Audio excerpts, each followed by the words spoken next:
Oh, everybody, and welcome back to your favorite lad, trying to encourage you to spend 15 schmackaroons on a card game. That's right.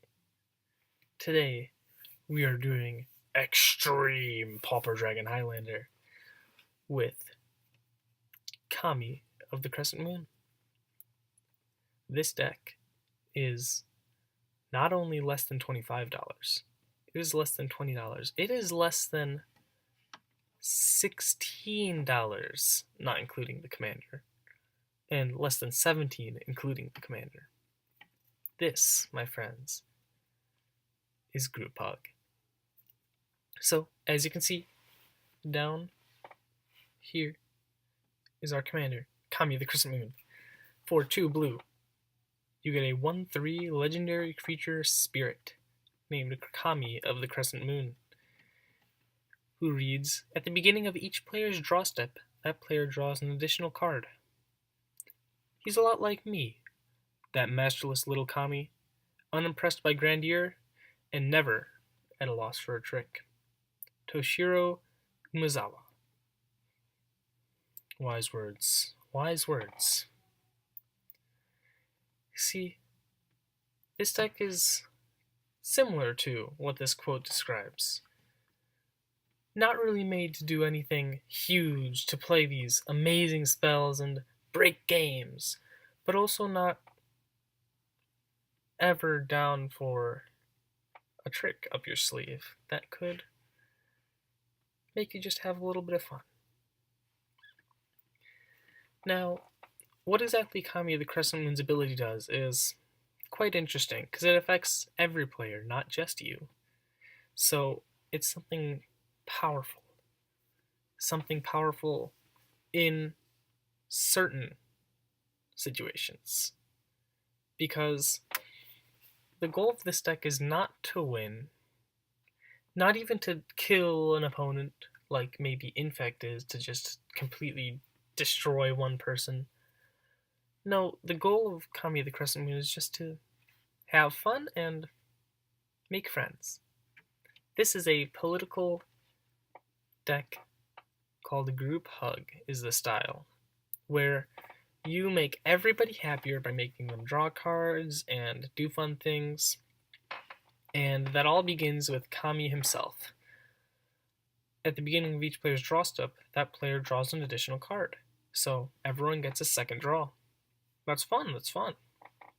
So, what you can do with this is, you can just build. You can make everyone draw a bunch of cards, and everybody's just happy that they're drawing cards, and it's fun.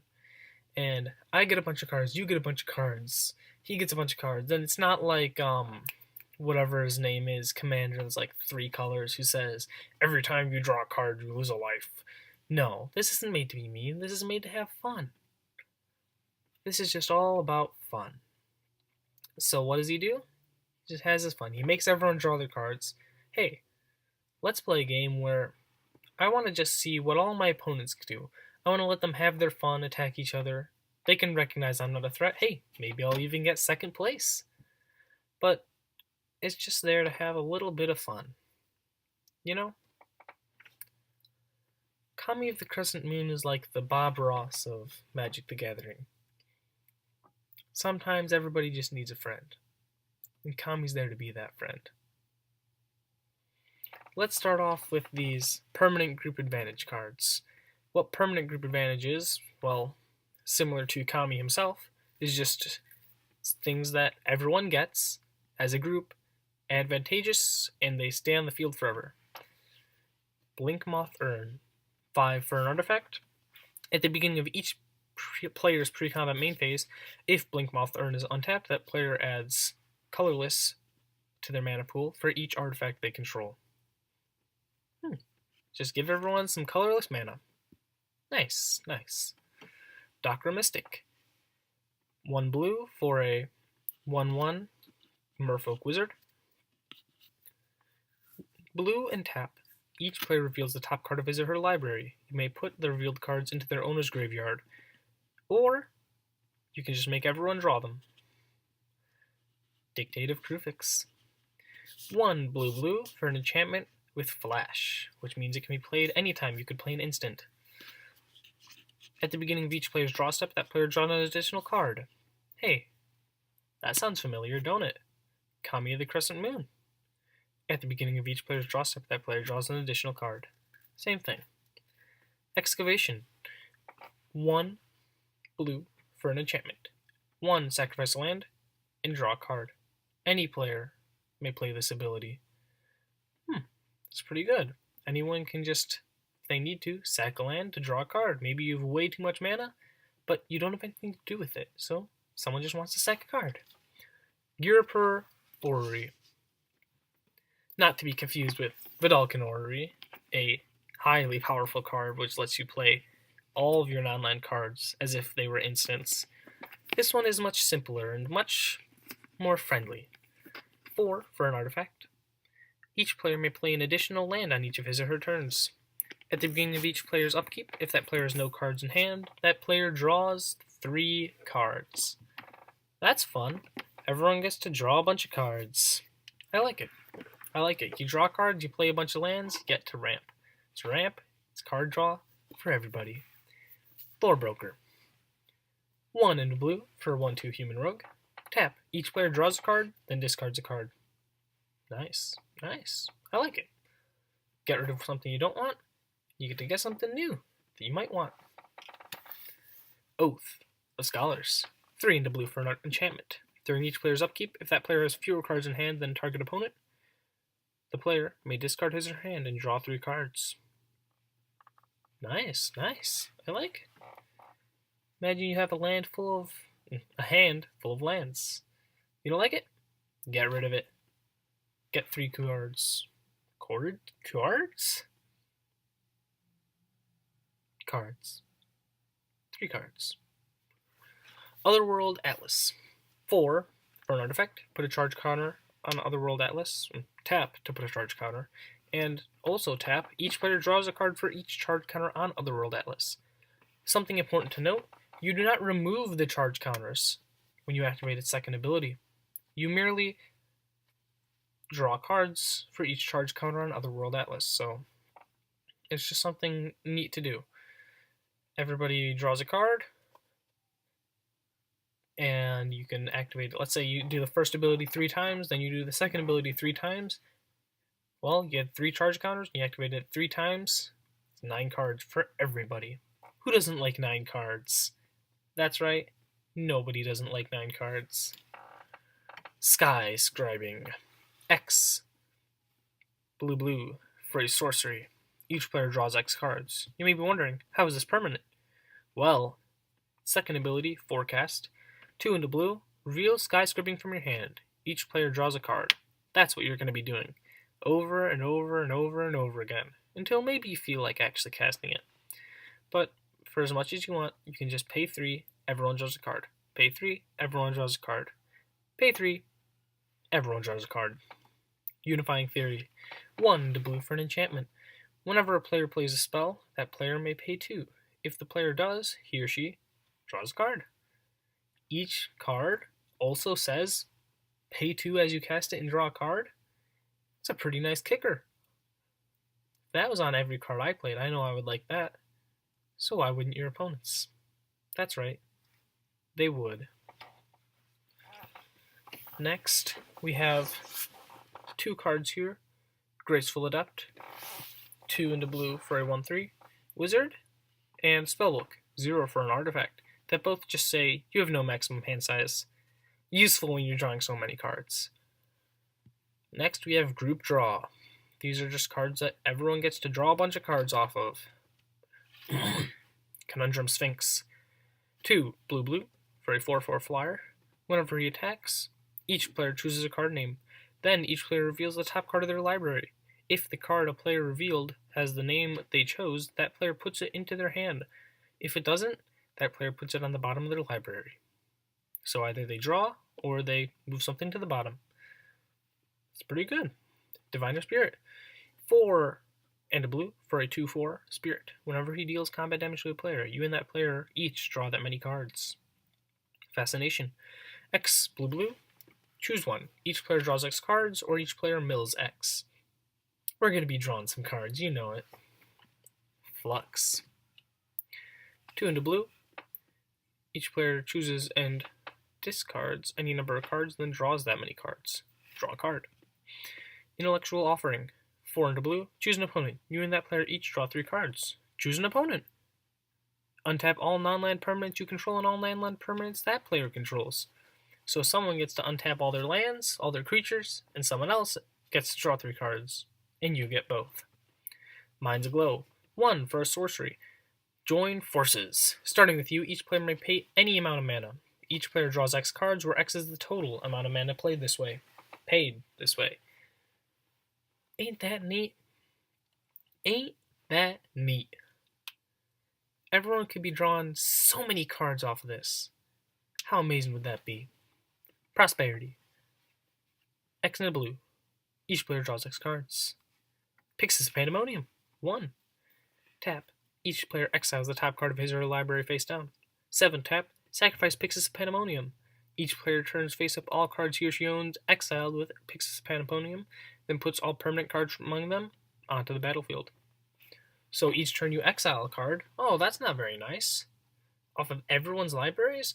Who would like that? Everybody's gonna hate you. But wait, then you just pay 7 mana, and everyone gets all permanents from that pile onto the battlefield. That's what we call fun. And what Kami calls never being at loss for a trick. Rune Servitor. 2 for a 2/2 construct. When Rune Servitor when Rune Servitor dies, each player draws a card. Nice. Soaring Show-Off. 2 into blue, 2/2 Bird Warrior. With flying, and when Soaring Show-Off enters the battlefield, each player draws a card. Temporal Cascade. 5 blue blue. Choose one. Each player shuffles his or her hand into and graveyard into his or her library, or each player draws 7 cards. Entwine. For 2, choose both if you also pay the entwine cost. That first ability is actually something kind of interesting. We'll get back to that. Visions, Skeins, who knows. 1 into blue for an instant. Each player draws 2 cards. Windfall. 2 into blue. Each player discards his or her hand, then draws equal to the greatest number of cards a player discarded that way. Words of Wisdom. 1 into blue. You draw 2 cards, then each other player draws a card. Now, let's get back to Temporal Cascade. Each player shuffles his or her hand and graveyard into his or her library. A couple things that also do this sort of effect. Elixir of Immortality. 1, 2, and tap. Or 1 for an artifact. Pay 2 and tap it. You gain 5 life. Shuffle Elixir of Immortality and your graveyard into their owner's library. Let's see. Mnemonic Nexus. 3 into blue for an instant. Each player shuffles his or her graveyard into his or her library. And let's see. Psychic Spiral. 4 into blue. Instant. Shuffle all cards from your graveyard into your library. Target player puts that many cards from the top of his or her library into his or her graveyard. Quest for Ancient Secrets. 1 for an enchantment. Or 1 blue for an enchantment. Whenever a land is put into your graveyard, whenever a card is put into your graveyard from anywhere, you may put a quest counter on Quest for Ancient Secrets. Remove 5 quest counters from Quest for Ancient Secrets and sacrifice it. Target player shuffles his or her library into his or her graveyard into his or her library. Those are some pretty good cards. So the point of that is you have a 100-card deck. Now, if you're drawing all these cards all the time, you're going to be getting low. So you can use these to either shuffle just your deck or everybody's decks, graveyards, into their libraries. Now, something really cool about, say, Psychic Spiral, maybe you're at maybe most of your cards are in your graveyard. You play Psychic Spiral, then you mill somebody for that many, for however many in your graveyard, maybe 40 cards. That person could just lose the game from mill. So this is one of those little tricks that Kami has to win the game, possibly. If you decide to only use the abilities like this on your side, maybe not play a Mnemonic Nexus, not use the Temporal Cascade's first ability, but you just shuffle your graveyard into your library, you know what you can do? You can mill out your entire opponents. That's pretty good. That's just a good thing. And actually, something I hadn't thought about when I first created this, that I would actually consider very much adding into this deck. Let's look at something I like a lot. This is a new card called, or I don't know if it's new, but it's in M19, Psychic Spiral. Nope, that's the one I just looked at. What is it? Psychic Corrosion? Yeah, that's what I'm thinking. I just looked at Psychic Spiral. Psychic Corrosion. Knowledge. 2 in a blue for an enchantment. Whenever you draw a card, each opponent puts the top 2 cards of their library into their graveyard. I would say this is probably a good add for this deck. So that way, all those cards you're drawing is mill onto your opponents. So, just a little something you might want to put into your deck for a little more hidden mill. Just in case. So now that we've got that out of the way, all of the hidden mill, and with this deck there are 45 islands, which is a high number of islands. Normally you only use about 40 lands, but this one has 45, just because, why not? So probably want to change out one of those for a Psychic Corrosion. I will change that out in the deck list when you see it, but for now, just pretend that Psychic Corrosion isn't here. Let's see. Next we have Me Draw. These are all cards that just say draw cards. Honestly, I'm not going to go into it, because just saying draw a card, pay certain mana, draw cards, it's not very interesting. You can look at this on your own. It's not the most... It's not the most fun parts of the deck. Next, Indestructible. These are just creatures that you have to block, because you want to have creatures that aren't going to die, so you can just block and block and block. And you may notice this is kind of a theme.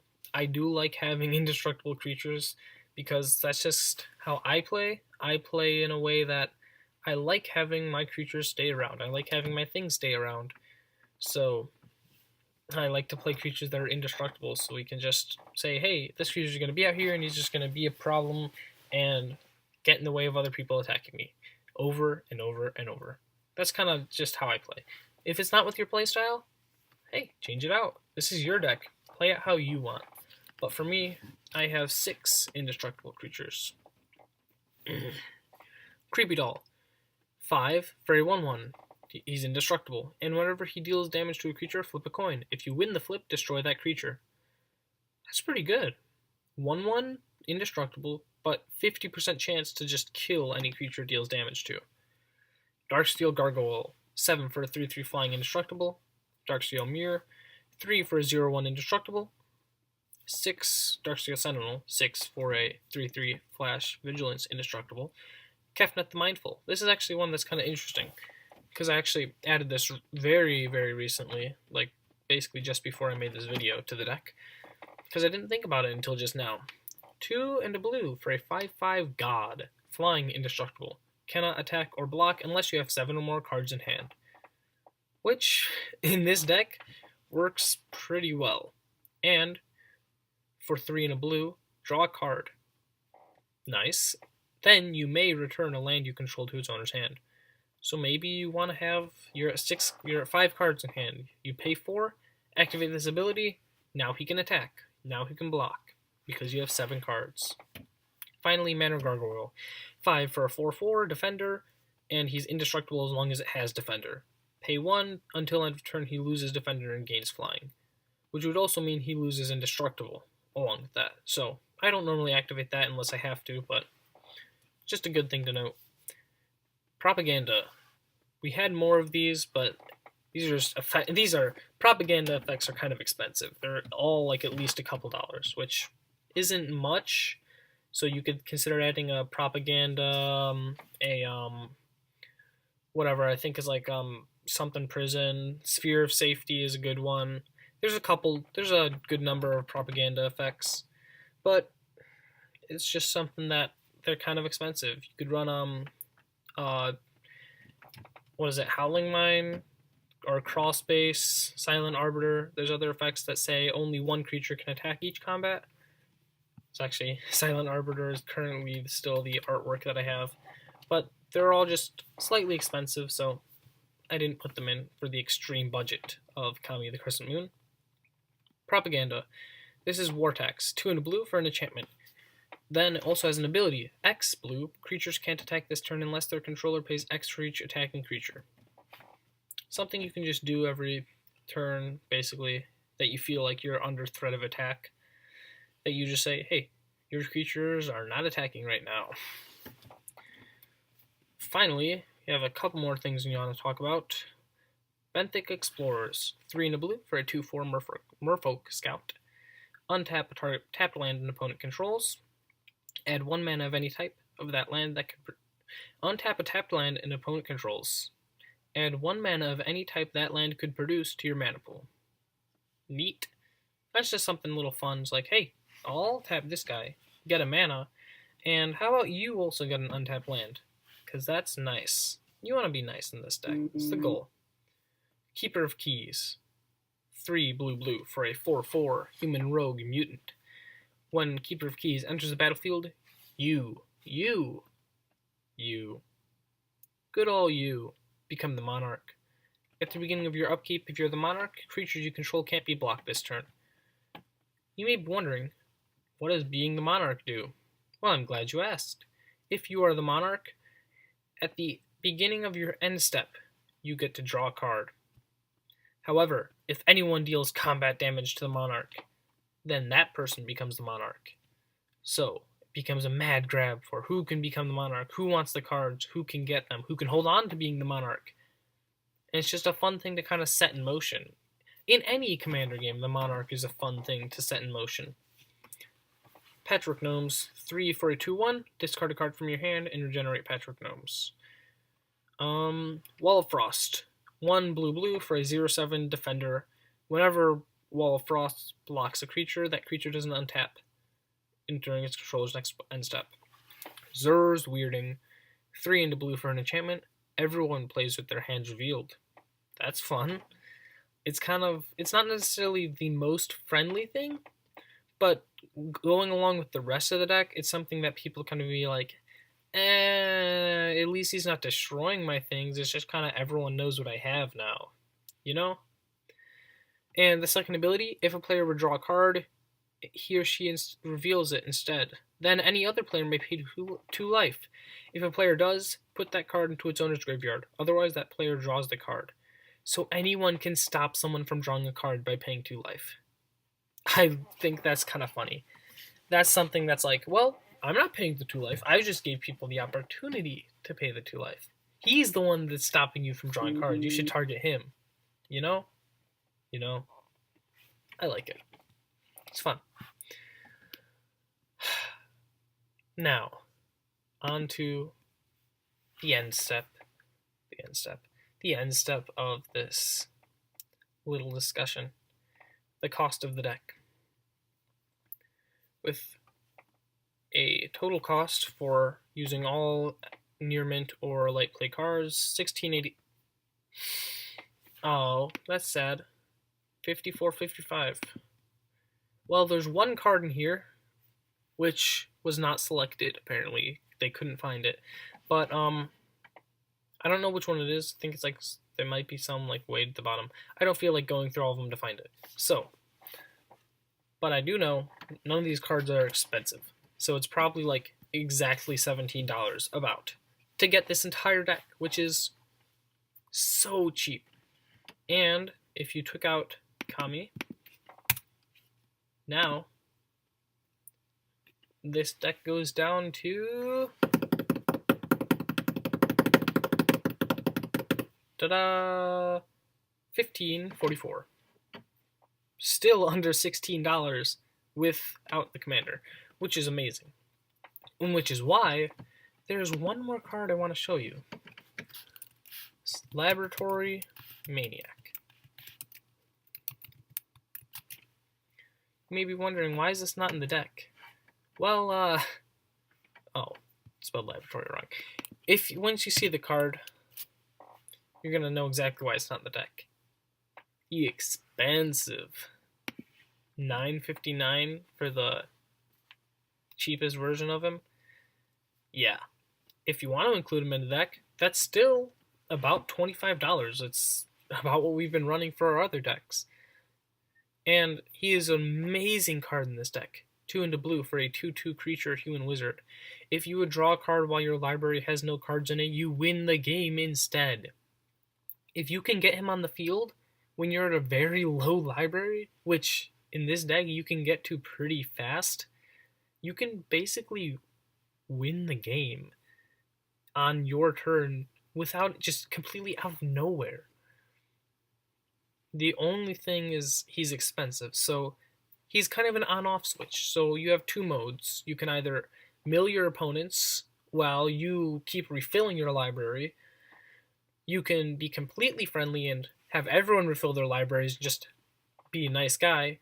Or you can spend the extra $10 to get one card that can just say, I'm going to win out of nowhere, and win instead of dying. Because normally, if you draw a card while your library has no cards in it, you lose.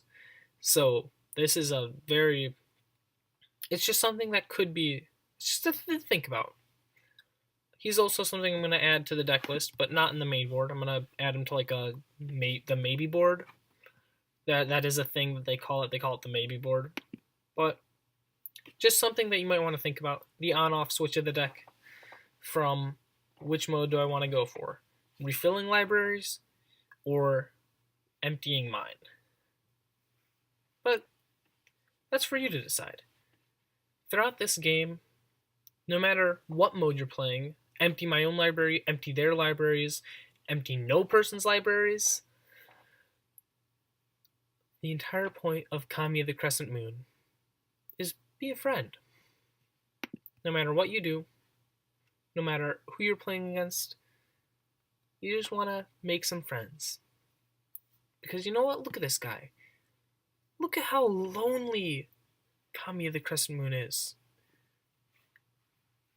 You know what would make him happy? Making some friends. And if you subscribed, liked, and commented on this video, shared it with your friends, share it with your mom, share it with your mom's friends, that would make Kami happy. Make the little guy happy. Come on. And with that, I'll see you all next time. Bye-bye.